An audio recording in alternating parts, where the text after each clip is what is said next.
Okay, she is a neuroscience and neuroimaging student, and she does like brain scans. Like the closest that most of us, or maybe just me, have ever come to that is photocopying my own face at a Christmas party. No one else. Okay, right. Representing the Northwest, please welcome to the stage. It's Bethany Facer.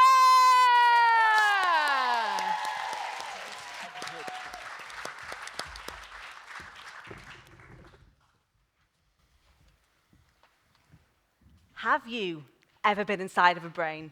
Or have you ever been time traveling? If the answer is yes, that is a story I need to hear. Today, we are going to go time traveling in the brain of a lad called Marty McFly. We'll go back to 1985 to when Marty is a teenager and then back to the future. Wrong way. Great Scott. We are in Marty's brain. And it looks like a pretty normal brain, to be honest. And he can drink his Coke as normal, he can skate on his skateboard, no problems here. Let's head forward 30 years to when Marty is 48 to 2015. There's something wrong. There's an unexpected cell loss in the center of the brain. But Marty's behavior seems pretty normal. Maybe a little bit slow on his feet, can't play his guitar as well. That just happens as you get older, right? Let's head back to the future, to 2024, when Marty is 57. The cell loss is even worse, and this is causing the symptoms to be even worse. Marty can't drink his Coke, Marty can't skate, and he's having problems on his feet. Marty's been diagnosed with Parkinson's disease. This is uncontrollable shaking, problems with balance, and slowness of movement. It'll get progressively worse over time, and there's no cure. Now, we don't have a DeLorean time-traveling machine or the ability to shrink to a speck of dust, but we can actually already do those things. Neuroimaging. And this is what my PhD is. I use a machine called an MRI to take detailed pictures of the brains of people with very early Parkinson's disease, people who, like Marty in 2015, were just starting to experience symptoms.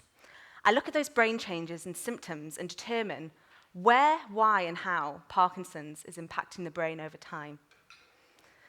The time-traveling antics of Marty McFly are a simple story, fiction, which you may have already heard of. But what is fact is the actor who played Marty McFly, Michael J. Fox, was diagnosed with Parkinson's disease shortly after filming Back to the Future. Now, this is not a tale of doom and gloom. This is a tale of awareness, progress, and hope. Michael J. Fox has raised over £1.5 billion for research. The quality of life for the 10 million people currently diagnosed with Parkinson's disease is so much better in the past 30 years, thank you to research. And with my PhD, I hope to better understand these brain changes over different time points. Then we can start to look at treatments, and in the long run, even a cure. I hope what I have convinced you is where we are going, we don't need roads. We need neuroimaging to give Marty and the 1 in 37 people alive today who will be diagnosed with Parkinson's disease a better and different future. For Bethany Facer! You ready for some questions? Let's go. Oh, I'll go this side. Sorry. Okay, ready. John, do you want to start us off? Yeah, great topic and very cleverly done. And so I gather from neuroimaging, the final term was we need neuroimaging to get this done. Now, obviously, you study Parkinson's. Mm-hmm. Would you say neuroimaging is just as important in many other fields of science as it is in Parkinson's, or would you say that there's more of a need in Parkinson's than anything? 100% in almost everything. There is so much, for example, psychosis, early psychosis. There is risk groups who you can look and see if there's any different changes. So for example, you have the grey matter, which is the outside part of the brain where all the firing is going on and the brain's talking to each other. And you've got the white matter, which splits in the middle and how the brain communicates with each other. And basically within things such as like psychosis or Alzheimer's disease, almost every single brain disease, neuroimaging is absolutely applicable. Different ways for it to be applicable, but always applicable. Yeah, good question, really good That's question. incredible. Maggie, do you have any questions or comments? So what do you see as the future of neuroimaging? What's Yeah. sort of on the horizon? On the horizon. So at the moment, I think it's actually the machine itself. So it has a magnet in it that is very strong, and that's how it's almost like radio frequencies talk to each other, and that's how you get the image.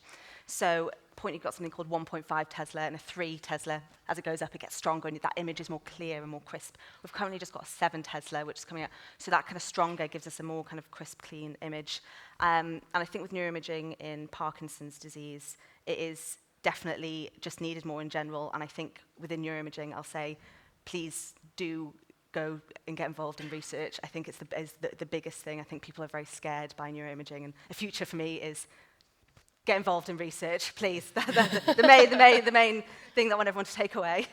Yeah, go home tonight and start. That's what we want. Amazing. Thank you so much. Give up for our final finalist, Bethany Baser.